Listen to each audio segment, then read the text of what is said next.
Capítulo 15. Ferindo aqueles que amamos. Certo dia, enquanto revisava fichas de casos em seu escritório sem janelas de quântico, Greg McCary recebeu ligações de um dos departamentos de polícia de sua região. O assunto era um dos casos angustiantes que parecem tão comuns. Uma jovem solteira estava saindo de seu apartamento em um prédio com jardim para fazer compras com seu filho de 2 anos. Logo antes de chegarem ao carro, de repente sentiu cólicas e então voltou correndo pelo estacionamento e entrou no banheiro que ficava imediatamente após a porta dos fundos do edifício. O bairro na qual ela morava era um local seguro e simpático, onde todos se conheciam, e ela deu ordens bem claras para seu filhinho ficasse dentro do prédio e brincasse em silêncio até ela voltar do banheiro. Tenho certeza de que você já adivinhou o que aconteceu em seguida. Ela demorou cerca de 45 minutos para sair do banheiro. Nesse momento, nota que o menino não está no corredor. Anda tranquila. Ainda tranquila, ela sai e procura ao redor do prédio, imaginando que ele tenha se afastado um pouco, apesar do clima muito frio.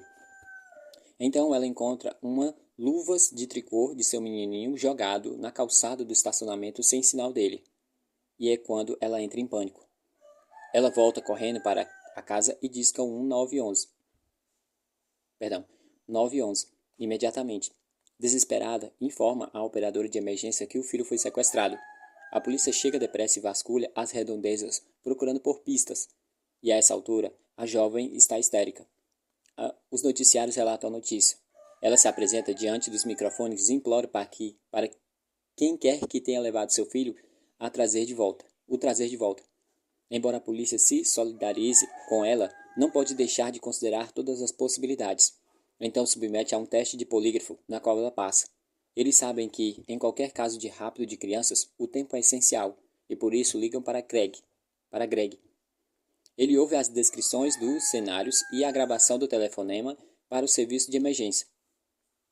Algo a respeito daquilo tudo o incomoda. De repente, há um novo desdobramento no caso. A pobre mulher recebe um pequeno pacote pelo correio. Nele não consta remetente, ou qualquer bilhete ou tipo de comunicação. Apenas a outra luva que fazia parte do par encontrado no estacionamento. A mulher desmorona. Greg se dá conta do que aconteceu. Ele avisa a polícia que o menininho está morto e que foi a mãe que o matou. Como você sabe disso? Insiste a polícia. Crianças são sequestradas por tarados o tempo todo. Como você sabe que esse não é um desses casos? Então Greg explica. Em primeiro lugar, é preciso considerar a própria situação. Ninguém tem mais medo do seu filho ser raptado por um tarado do que a própria mãe.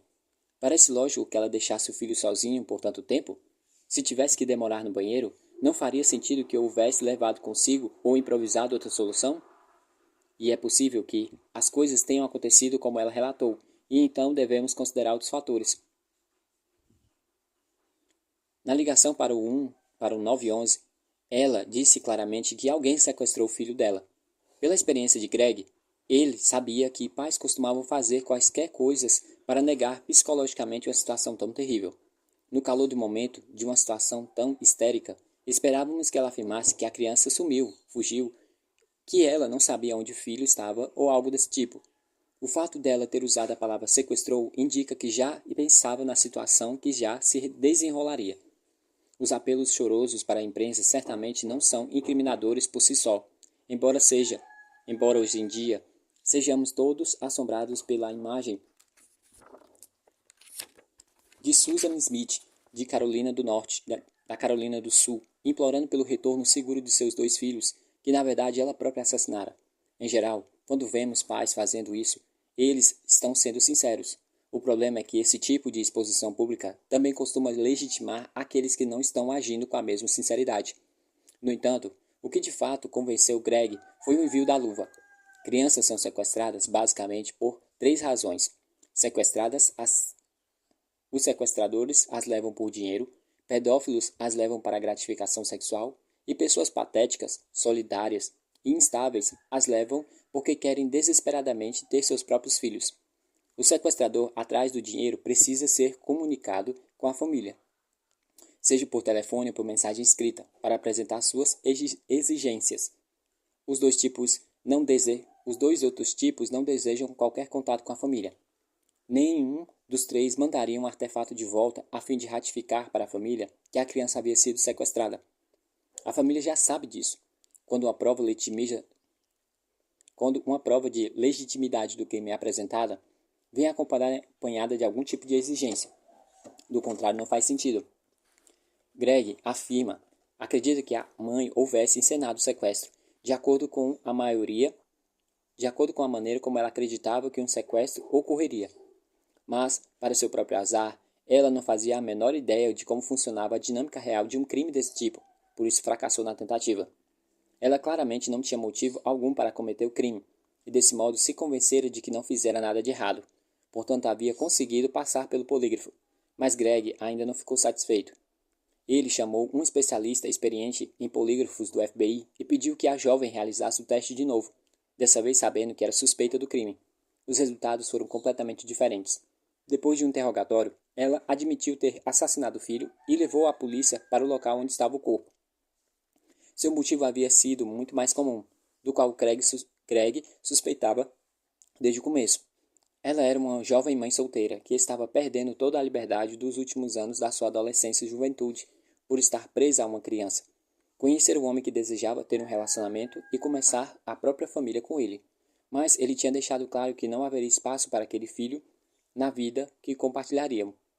O interessante desse caso é que, mesmo se a polícia tivesse encontrado o corpo sem que a criança houvesse sido declarada desaparecida, Greg chegaria à mesma conclusão. A criança foi encontrada enterrada na floresta com roupas para a neve, enrolada em um cobertor e completamente fechada em um saco plástico grosso. Um pedófilo ou sequestrador não teria preocupado em deixar a criança aquecida e confortável, ou protegida do clima. Embora as muitas cenas de crimes indiquem uma óbvia e prolongada ira, e locais de desova costumam indicar sinais de desprezo e hostilidade, o enterro dessa criança mostrava sinais de amor e culpa. Nós, humanos, temos um histórico extenso de ferir pessoas que amamos ou devemos amar. Inclusive, durante a primeira entrevista de Alan Burgess para a TV como o diretor da Unidade de Ciência Comportamental, ele afirmou: a violência ocorre há muitas gerações, desde os tempos da Bíblia, quando Caim atirou em Abel. Felizmente, os repórteres não pareceram notar uma reinterpretação de sua primeira arma letal do mundo. Um dos maiores casos da Inglaterra do século XIX envolveu o pretexto de violência interfamiliar. Em 1960, Jonathan Wisher, inspetor do Scotland Yard, visitou a pequena cidade de Frome, em Somerset, para investigar o assassinato de um bebê chamado Francis Kent, de uma poderosa família da região. A polícia local estava convencida de que a criança havia sido morta por ciganos, mas depois de uma investigação, Wisher teve a certeza de que a verdadeira culpada era a irmã de 16 anos de Francis, chamada Constance. Devido ao poder da família e da própria ideia de que um adolescente seria capaz de assassinar o irmão, as provas de Wisher foram rejeitadas pela justiça, que absolveu Constance das acusações feitas por ele. Uma intensa reação pública contra Wisher o forçou a se demitir do Scotland Yard. Durante anos, ele trabalhou por conta própria para provar que estava certo e a jovem era uma criminosa. Por fim, a bancarrota e sua saúde frágil o forçaram a abandonar a busca pela verdade. Um ano antes que Constance Kent confessasse o crime, ela foi novamente julgada e condenada à prisão perpétua. 3 anos depois, Wycliffe Collins usou o caso Kent como base para o seu inovador romance policial, A Pedra da Lua. A chave para vários assassinos de entes queridos ou por entes queridos e familiares é a encenação. Qualquer pessoa tão próxima da vítima parece fazer algo para desviar a atenção de si mesma. Um dos exemplos mais antigos na qual trabalhei foi o assassinato de Linda Hanley Dover, em Casterville, Geórgia, no dia seguinte ao Natal de 1980. Embora ela e o marido, Larry, estivessem separados, mantinham uma relação razoavelmente cordial. Linda, com 1,57 metros e 54 quilos, visitava com frequência a casa que eles haviam compartilhado a fim de fazer faxina para ele. E era exatamente isso que fazia naquela sexta-feira, 26 de dezembro. Nesse meio tempo, Larry levara o filho deles para passear no parque. Quando os dois voltaram, do passeio à tarde, Linda não estava mais lá. Porém, em vez de encontrar uma casa limpa e arrumada, Larry percebe que o quarto está uma bagunça. Lençóis e travesseiros foram arrancados da cama, gavetas das cômodas estão meio abertas, há roupas jogadas por todos os lados e manchas vermelhas, que parecem ser sangue no carpete. Larry não hesita em ligar para a polícia, que vai imediatamente e vasculha toda a casa. Eles encontram o corpo de Linda enrolado em um edredom no quarto, só que com a cabeça para fora, em vão sobre a casa. Em um vão sobre a casa. Ao desenrolar o cobertor, notam que sua blusa e seu sutiã foram erguidos acima dos seus seios e sua calça jeans foi baixada até os joelhos e sua calcinha foi puxada até logo abaixo de sua região pública. A cabeça e o rosto sofreram traumas por ação contundente e ela apresenta várias facadas que, para os policiais, parecem ter sido desferidas depois que o sutiã foi levantado. Eles acreditam que a arma seja uma faca retirada de uma gaveta aberta da cozinha e não conseguem encontrá-la. Nunca foi achada. A cena do crime sugere que a vítima tenha sido atacada no quarto e que depois que o corpo foi transportado até o lado de fora da casa e então para dentro do vão. Gotas de sangue em suas costas indicam que o assassino a manipulou e a posicionou daquela maneira. Nada do passado de Linda Dover sugere que ela seja particularmente uma vítima de alto risco. Embora fosse separada de Larry, não mantinha nenhum outro relacionamento. Os únicos estressores comuns seriam a época de festas do fim do ano e o que quer que a tenha levado o casamento ao fim. Baseando-se nas fotos da cena do crime e nas informações que a polícia de Casterville me apresentou, contei a eles que havia dois tipos os quais o suspeito parecia pertencer. Ele era, muito provavelmente, um jovem solitário, desajustado e um pouco experiente, que vivia por perto e teria, por acaso, se deparado com a ocasião para cometer o crime. Depois que falei isso, a polícia mencionou que eles haviam tido problemas com um marginal da vizinhança, temido por muitos moradores. O crime, porém, tinha muitos elementos de encenação, o que levava a acreditar muito mais no segundo tipo, alguém que conhecia bem a vítima e, portanto, queria desviar a atenção de si mesmo. O único motivo que levaria o assassino a sentir necessidade de esconder o corpo dentro do terreno da casa seria algo que classificamos como homicídio de causa pessoal. Os traumas no rosto e no pescoço também pareciam muito pessoais.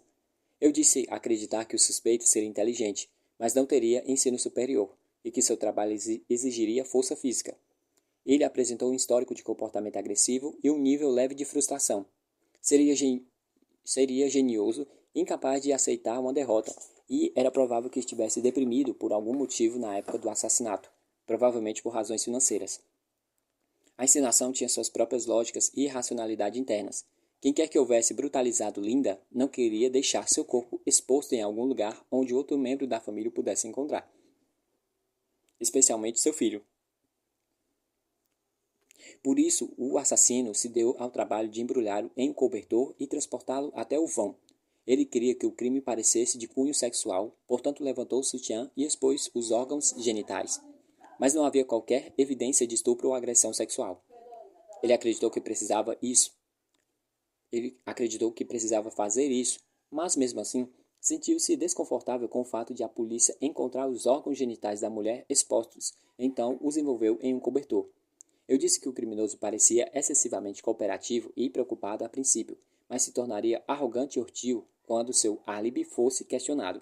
Seu comportamento pós-delito poderia incluir uso elevado de bebidas alcoólicas e droga, ou talvez uma convenção religiosa. Ele teria mudado a própria aparência, e talvez até trocado de emprego e se mudado para outro lugar. Afirmei que a polícia deveria esperar uma mudança completa de comportamento e personalidade. A maneira como ele está agora não está nada a ver com a maneira como estava antes do homicídio, orientei. O que eu não sabia era que quando a polícia de Castersville pediu que eu traçasse seu perfil, já havia indiciado Larry Burch Dover pelo assassinato da esposa e queriam se certificar de que acusara a pessoa certa. Isso me irritou muito por vários motivos. Em primeiro lugar, porque eu tinha casos mais ativos nos quais poderiam estar trabalhando. Porém, o mais importante é que isso colocava o FBI em uma situação possivelmente desconfortável.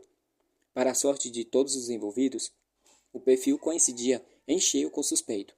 Como expliquei ao diretor do FBI e ao SAC de Atlanta, se meu perfil não houvesse sido tão preciso, um advogado atencioso poderia ter me intimidado a depor como testemunha de defesa e me forçado a afirmar que meu perfil de especialista apontava para longe do réu em certos aspectos.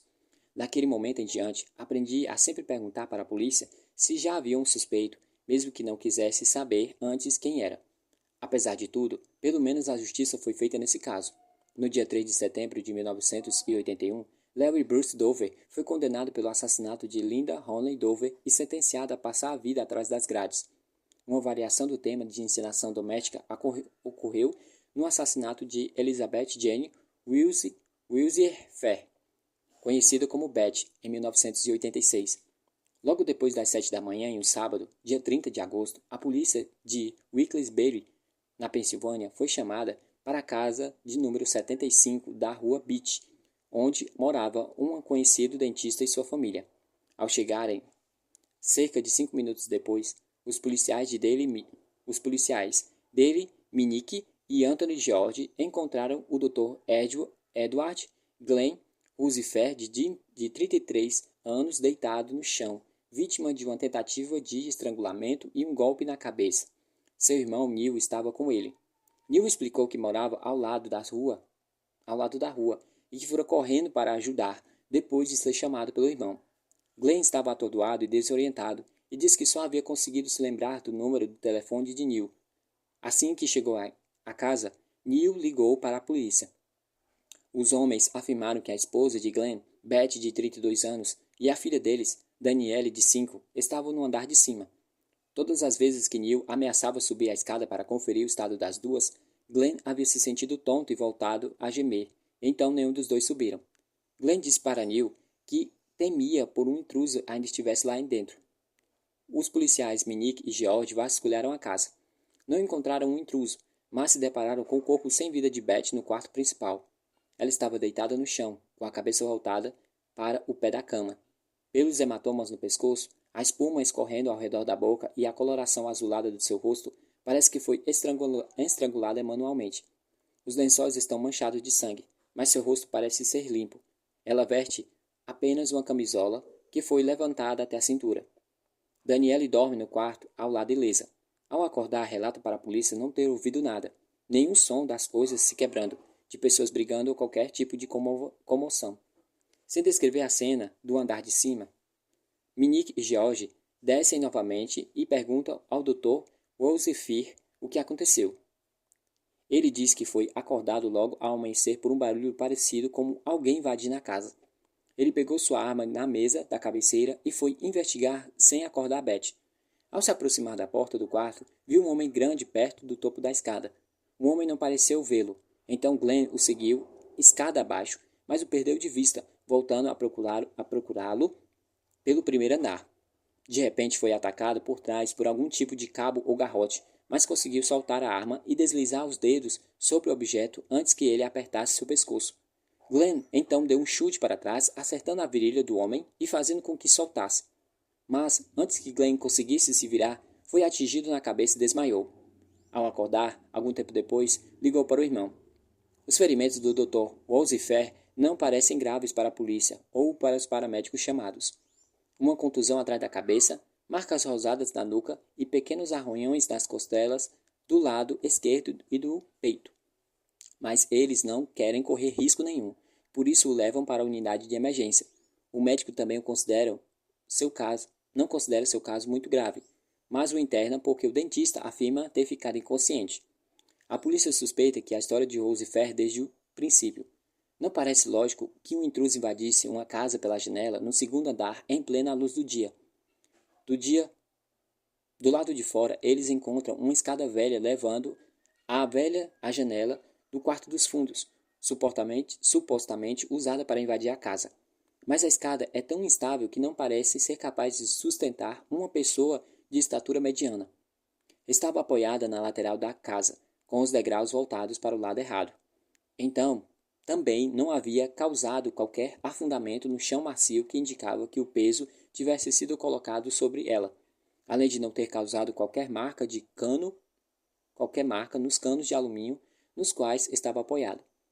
Para complementar, a polícia não encontrou orvalho nem grama nem grama nos degraus e no telhado ao lado da janela, como teria acontecido se alguém os houvesse usado naquela manhã. Dentro da casa, a polícia também achou indicadores contraditórios.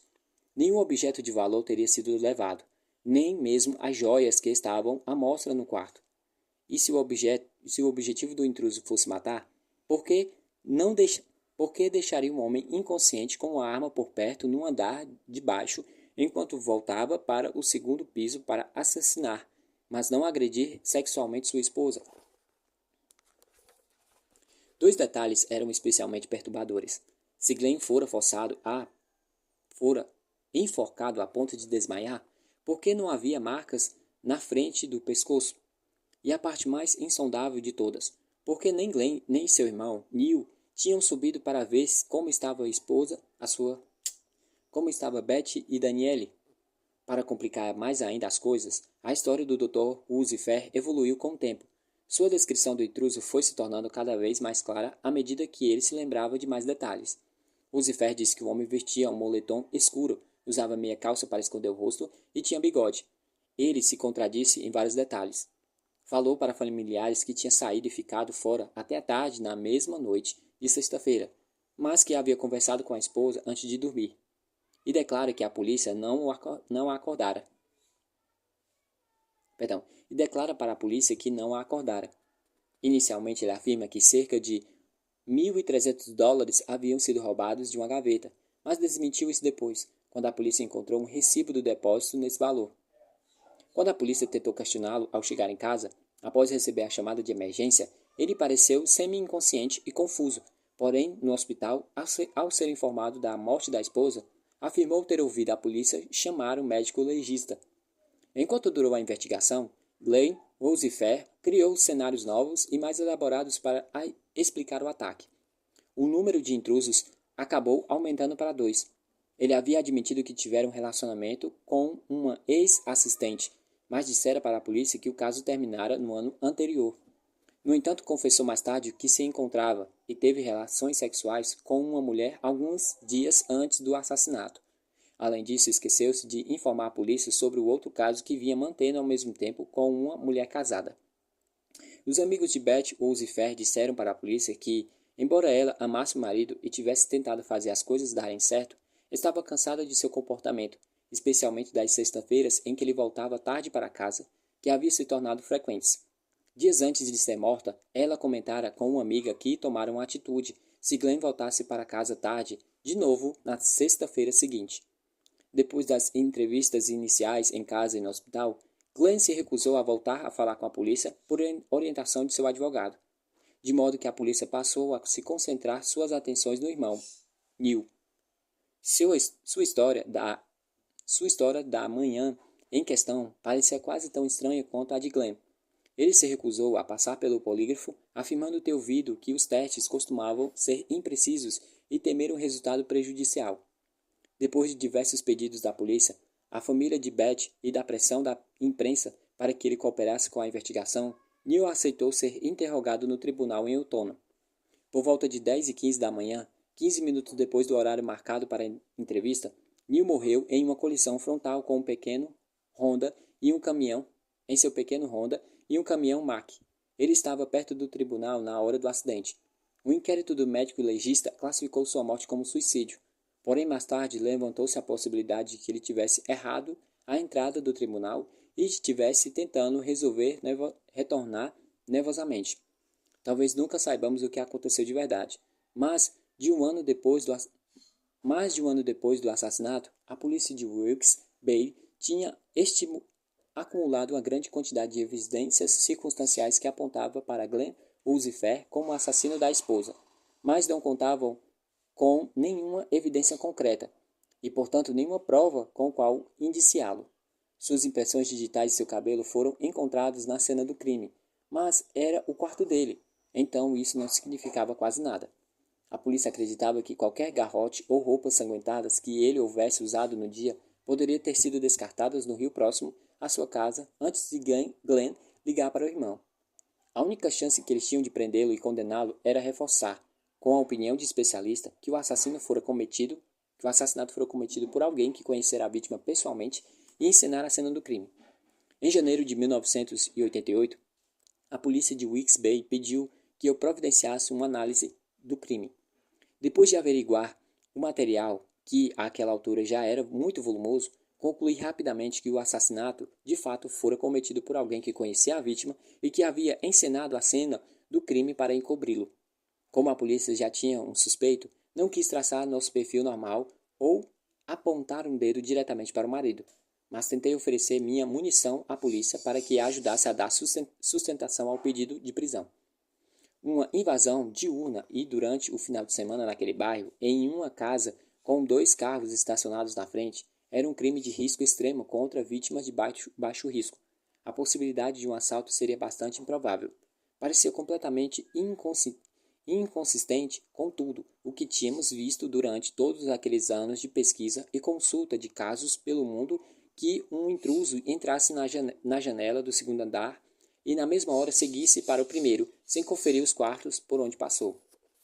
Não havia qualquer evidência de que o intruso tivesse levado arma consigo, o que tornou um cenário de assassinato premeditado altamente improvável. A senhora Lucifer não havia sido sexualmente abusada, o que tornaria inverossímil um cenário de estupro premeditado que deu errado. E não havia evidência alguma de que qualquer objeto da casa foi levado, o que corroborava com o cenário de tentativa de assalto ser improvável. Isso reduzia bastante os possíveis motivos para o crime. O método do assassinato, estrangulamento manual, indicava um crime de cunho pessoal. Não é o método de um estranho escolherá, em especial, que planejou bastante e se deu ao trabalho de invadir a casa. A polícia continuou construindo seu caso metódico e meticulosamente. Embora estivesse convencidos da identidade do assassino, suas evidências continuavam sendo circunstanciais e precisariam ser sustentadas no tribunal. Enquanto isso, Glenn Lucifer se mudou para Falls Church, na Virgínia, perto de Washington, onde abriu um consultório odontológico. No fim de 1989, um mandato de detenção e um atestado de causa improvável foram preparados com o meu relatório como referência. No dia 3 de novembro de 1989, 38 meses após o assassinato, uma equipe de policiais estaduais, municipais e locais viajou até a Virgínia e prendeu Lucifer em seu consultório. Aconteceu rápido demais, disse ele a um dos policiais que o prendeu. Acabamos naquela situação. Foi tudo muito confuso. Mais tarde ele afirmou que se referia aos ataques dos intrusos e não ao assassinato da esposa. Embora, na época, eu tivesse sido qualificado como especialista em análise de crimes em diversos estados, a defensoria se referiu a mim como o homem do voodoo, por conta da maneira como eu chegava às minhas interpretações, e o juiz acabou decidindo que eu não poderia testemunhar. Mesmo assim, os procuradores conseguiram incorporar ao caso o que eu havia lhes dito. Ao combinarem meu relato com um trabalho minucioso realizado pela polícia, consegui uma condenação de assassinato em 3º grau. Havia muitos elementos suspeitos no caso Lucifer: a escada instável e mal posicionada, a encenação de um crime sexual sem evidência de agressão sexual, a inconsistência das feridas de estrangulamento, a aparente falta de preocupação com a mulher e a filha, uma vez que ele não foi conferir como estavam, o fato de que a criança não acordou com barulho algum. Mas o elemento mais suspeito de todos foi a total falta de lógica de supostas atitudes do comportamento do intruso. Qualquer pessoa que invadisse uma casa para cometer um crime, qualquer que fosse, se preocuparia primeiro com a ameaça maior, nesse caso, um homem armado de 1,88 metros de altura e 90 quilos, e só depois que a ameaça menor, uma mulher desarmada. Um investigador precisa estar sempre atenuado para esse tipo de inconsistência. Talvez, por já termos visto tantos casos parecidos, estamos sempre condicionados a ir além do que as pessoas dizem, para tentar decifrar o que seu comportamento realmente revela. De certa maneira, somos como atores na preparação para o papel.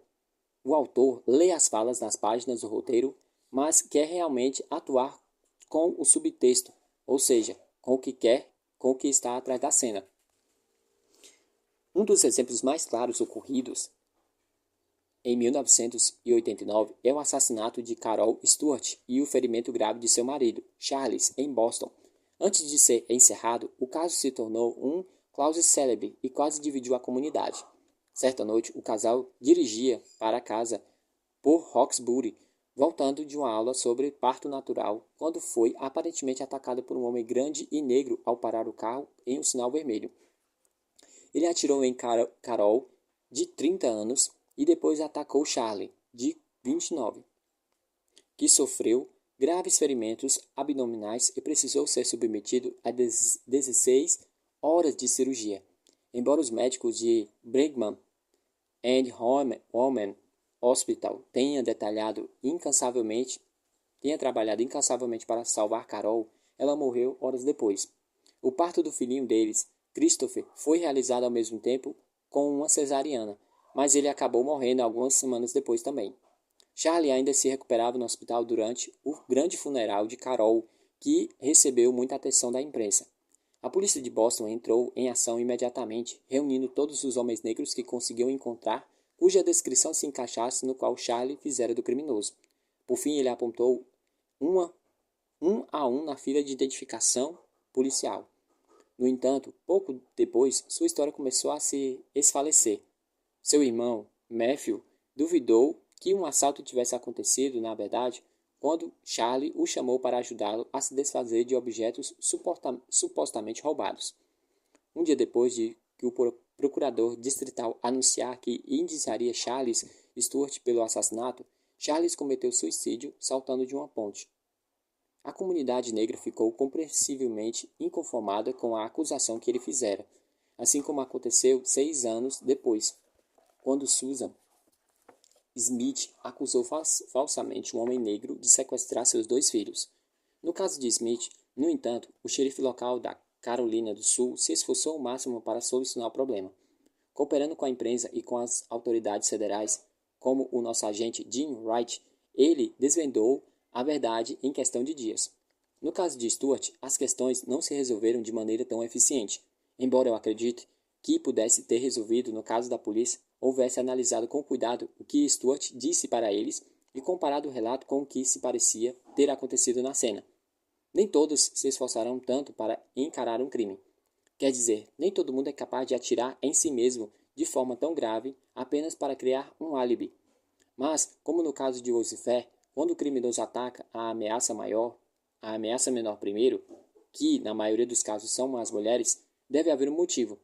Em qualquer situação de assalto, os ladrões sempre tentarão neutralizar o adversário mais desafiador primeiro. Se a ameaça maior não for neutralizada antes, deve haver outro motivo. No caso de David Berkowitz, o filho de Sam, ele atirava primeiro nas mulheres, e em geral de maneira mais grave, porque elas eram seu verdadeiro alvo. Os homens só estavam no lugar errado e na hora errada. O problema que crimes encenados representam para qualquer agente da lei é que podemos com facilidade se tornar emocionalmente envolvidos com as vítimas e os sobreviventes. Se alguém está sofrendo, é claro que queremos acreditar na pessoa. Se o sujeito for um ator minimamente bom, tendemos a não investigar mais a fundo. Como médicos, podemos sentir empatia pelas vítimas, mas não fará bem a ninguém se perdermos a objetividade. Que tipo de pessoa poderia ter feito algo assim? Por mais que as respostas para essa pergunta possam ser dolorosas, é exatamente isso que estamos aqui para descobrir.